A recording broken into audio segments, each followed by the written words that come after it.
द्विजे द्वैत सांडी एक तत्व मांडी अद्वैत ब्रह्मांडी पै सुखी जे ते रूप पंढरी पुंडलिकाद्वारे मुक्ती मार्गचारी वशरय्या अनंते अनंत होतिले संचित वैकुंठ अद्भुत उभे असे ज्ञानदेवी ध्यान मन मौन्य चरण आपणचे मग्न तेथे झालो माऊली ज्ञानेश्वर महाराज की जय.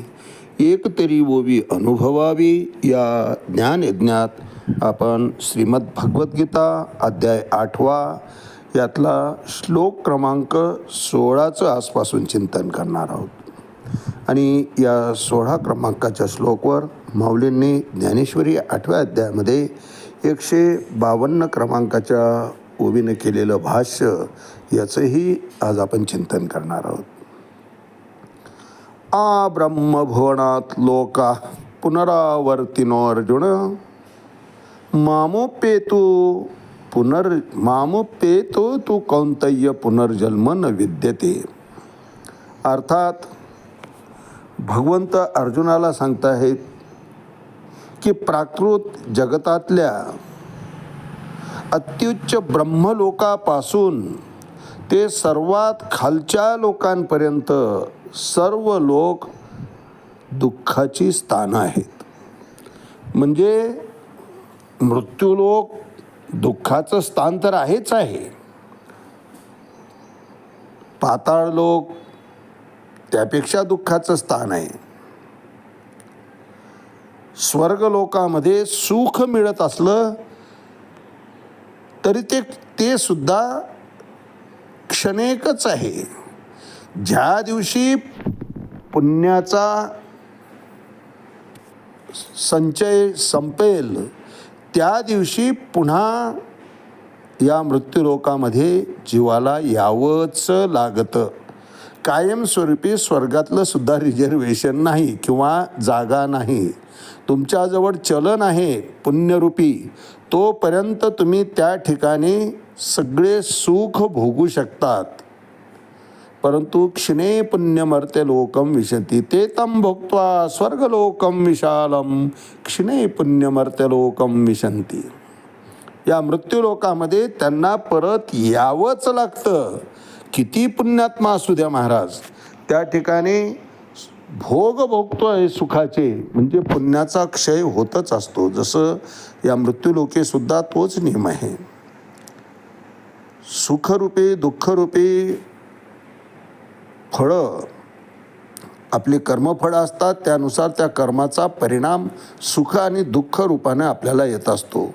पुण्यकर्म असतील तर साहजिकच सुख वाट्याला येतं आणि पापकर्म असतील तर दुःख आमच्या वाट्याला येत असतं. आणि आपण हे मान्यही करतो, त्रागा करून का होईना. मुलं जर ऐकण्याच्या पलीकडे गेले, मुलांचा त्रास व्हायला लागला तर त्रागा करून का होईना सहज आईवडिलांच्या मुखातून निघतं की कुण्या जन्माचं पाप होतं, असलं कार्ट आमच्या पोटी जन्माला आलं. महाराज, कुठलंच दुःख आपल्याला पाप कर्माच्या फळाशिवाय येत नाही. भगवंत स्वतःहून कोणाला दुःख देत नाही, द्यायच्या भानगडीत पडत नाही, सुखही देत नाही. जे काही सुख किंवा दुःख असतं ते आपल्या कर्मफळाचा परिणाम असतो.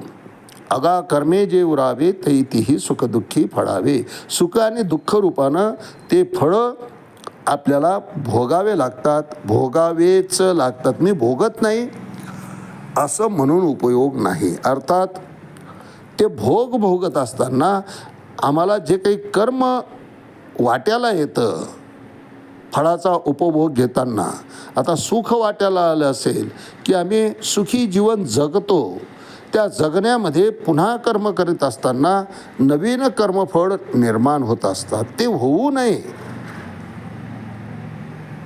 म्हणून अकर्तेपणा आम्हाला प्राप्त करता आला पाहिजे. अकर्तेपणा म्हणजे कर्म करायचेच आहे, कर्तव्य कर्म आहे. कर्तव्य कर्म कुणालाही सुटत नाही महाराज. अर्जुन जेव्हा अंग चोरायला लागला किंवा कुरुक्षेत्री मायेमध्ये वेढला गेला की हे माझेच सगळे गोत्र आहेत, त्यांच्याशी मी कसा लढू, कथम भीष्महम संख्ये द्रोणांचे मधुसूदन, अरे मधुसूदना केशवा यांच्याबरोबर मी कसा लढू. मी पार्थ द्रोणाचा केला, येणे धनुर्वेदू मज दिदला. जेथीची कृपालाई जीवरू तेथीची म्हणे व्यभिचारू, तरी का मी भस्मासुरू. अर्जुन म्हणे मी इतका कृतज्ञ नाही देवा की ज्यांच्या अंगा खांद्यावर वाढलो, ज्यांनी मला अलोट प्रेम दिलं. इतकंच काय, आज मी जो उभा आहे सर्वोत्तम धनुर्धारी, ती सुद्धा दानत, ती सुद्धा देणगी त्या माझ्या गुरूंची आहे, आचार्य द्रोणाचार्यांची आहे. युद्धाचं शिक्षण मला त्यांनी दिलेलं आहे, पितामह भीष्मांनी दिलेलं आहे. त्यांच्या अंगा खांद्यावर खेळलो आहे, त्यांनी मला अलोट प्रेम दिलेलं आहे. आणि अशा प्रेम देणाऱ्या विभूतींना मी त्यांच्यावर शस्त्र कसा धरू. भगवंत म्हणतात, अर्जुना तू क्षत्रिय आहे, त्यांनी तुला आव्हान दिलेलं आहे. क्षत्रियाचा धर्म आव्हान स्वीकारणं आहे आणि ते तुला करावंच लागणार आहे, कारण क्षत्रिय असल्या कारणाने मी तुझ्या त्या नशिबी घातलेलं आहे. म्हणजे क्षत्रिय वर्ण प्राप्त होणं याला सुद्धा आमचं कर्मफळच कारणीभूत आहे महाराज. भगवंत काही असं वेचून टाकत नाही, क्षत्रिय म्हणून अमुकांची नेमणूक करण्यात आली किंवा वैश्य म्हणून त्याला नेमण्यात आलेलं आहे किंवा शूद्र म्हणून त्याला एक काम विभागणी केलेलं आहे. नाही महाराज, आमचं कर्मफळच असतं. पूर्वजन्माचं संचित जसं असेल तसा वर्ण आम्हाला प्राप्त होत असतो. चातुर्वर्ण्यम मया सृष्टम भगवंत म्हणतात. पण कसं, गुणकर्म विभागशः, ज्याचे त्याचे गुणकर्म जसे असतील त्याच्यानुसार त्याला तो वर्ण प्राप्त होतो. म्हणजे ब्राह्मण, क्षत्रिय, वैश्य आणि शूद्र समाज रचनेकरता हे आवश्यक आहेतच, परंतु ह्या परंपरेनं आलेलं हे मात्र भगवंतांना मान्य नाही. बंडखोरी केलेली आहे भगवंतांनी. 5000 वर्षापूर्वी भगवंतांनी पहिलं बंड पुकारलं आहे जाती धर्माविषयी, की हे जे तुम्ही मानता आहे ती वर्णव्यवस्था मला मान्य नाही. मग काय नाही, आपल्या वर्णानुसार जीव जन्माला येतो. म्हणून तर आज आपण पाहतो की ब्राह्मण कुळात जन्मलेला सुद्धा कधी बाटाचं दुकान टाकून बसलेलं आहे किंवा शूद्र जन्मात आलेला असताना सुद्धा आज तो भागवताचार्य म्हणून मिरवतो आहे किंवा भागवताचार्य झालेला आहे, कीर्तन करतो आहे उच्च प्रतीचं, भगवंताच्या साधनेमध्ये आहे. वैश्य कुळात जन्मलेला आहे परंतु शूद्राचे कामं करतो आहे किंवा क्षत्रिय म्हणून क्षत्रियच्या कुळामध्ये जन्मलेला आहे आजच्या वर्णव्यवस्थेनुसार आणि तो कार्य ब्राह्मणाचं करतो आहे किंवा वैश्याचं करतो आहे किंवा प्रसंगी शूद्राचं सुद्धा करतो आहे. आपल्या आपल्या गुणकर्मानुसार मनुष्याच्या वाटेला ते कर्म येत असतात. अर्थात ते कर्म मग समाजाच्या जडणघडणमध्ये उपयुक्त घडत असतात. निमित्त त्याच्या कर्माचं जरी असेल तरी पृथ्वीच्या जडणघडणमध्ये, या सृष्टीच्या दैनंदिन व्यवहारामध्ये त्या क्षणी त्या जीवाकडून ते कर्म अपेक्षित असतं. सृष्टीकरता ते पोषक असतं. मग त्याने एखादी हत्या जरी केलेली असेल, अंगावर बसलेला डास आहे आम्ही मारला त्याला, त्याचं आयुष्य तितकं लिहिलेलं होतं. भगवंत काही यम आणि रेडा पाठवत नाही, निमित्त मात्र भवसाचिन म्हणत असतो. भगवंत म्हणतात की अर्जुना तुला फक्त निमित्त व्हायचं आहे. पण निमित्त होत असताना त्या ठिकाणी आम्ही जर गडबड केलो की मी मारलो मग मात्र त्या हिंसेचं पातक त्या मारणाऱ्याच्या नशिबी येतं. नाहीतर असं हत्येचं पातक आलं असतं तर मिलिटरीमध्ये कोणी भरतीच झालं नसतं महाराज.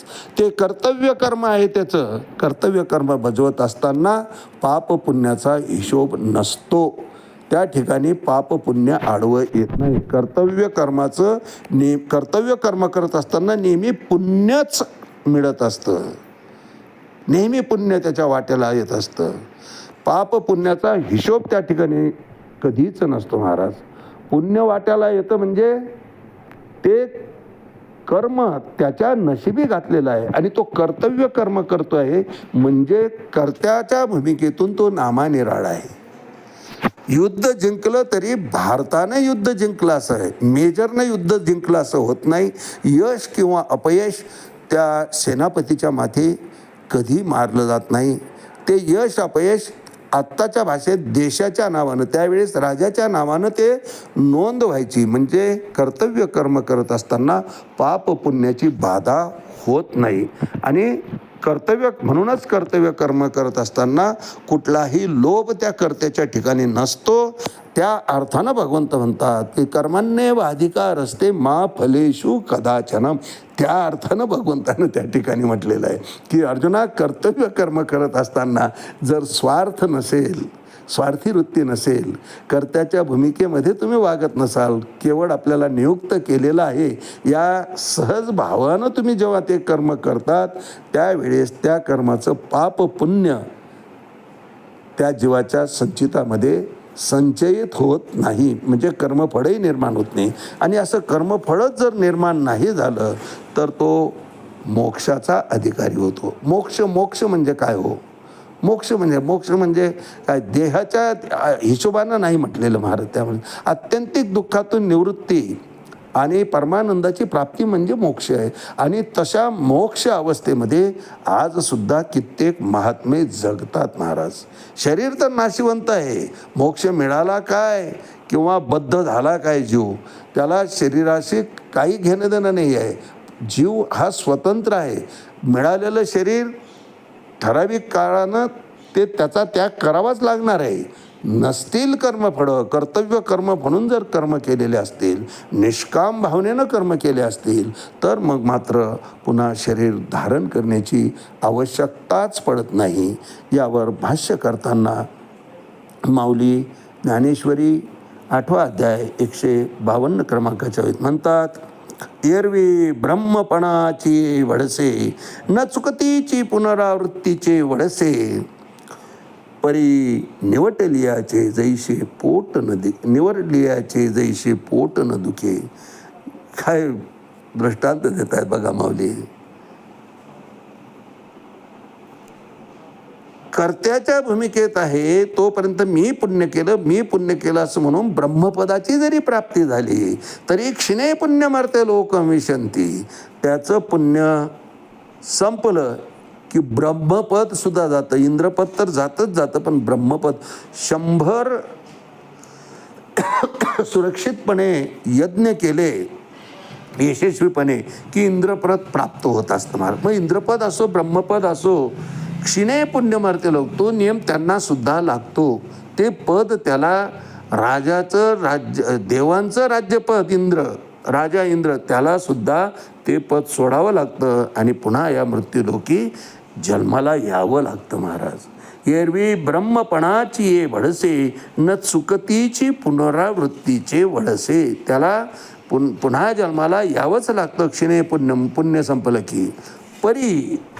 परंतु निवटलियाचे जैसे पोट न दुखे. परंतु एकदा मृत्यू पावलेलं शरीर आहे, धारण केलेला मनुष्य, आणि तो मेला म्हणजे अर्थात शरीर नाश पावलं, तर त्यातला जीवात्मा निघून गेल्यानंतर, चैतन्य निघून गेल्यानंतर त्याचं पोट कधी दुखणार आहे का महाराज? नाही. पोट दुखायचा काही प्रश्नच नाही, कारण तिथं भावना शिल्लक नाही. एकदा मृत झाला की जसं पोट दुखायचं कधी घडू शकत नाही, तसं भगवंत म्हणतात मोक्षाची प्राप्ती झाली आणि माझ्या धामात जीव एकदा आला की पुन्हा त्याला तो त्रास कधी होत नाही, पुन्हा या मृत्यूलोकी जन्माला यावंच लागत नाही. एरवी ब्रह्मपणाची ये भडसे न चुकतीची पुनरावृत्तीचे वळसे, परी निवडलियाचे जैसे पोट न दुखे. आज याच ठिकाणी थांबूया. रामकृष्ण हरी पंढरीक वरदा हरी विठ्ठल. श्री ज्ञानदेव तुकाराम पंढरीनाथ भगवान की जय. माऊली ज्ञानेश्वर महाराज की जय. जगद्गुरु तुकाराम महाराज की जय. शांती ब्रह्म एकनाथ महाराज की जय. आदिशक्ती मुक्ताबाई की जय.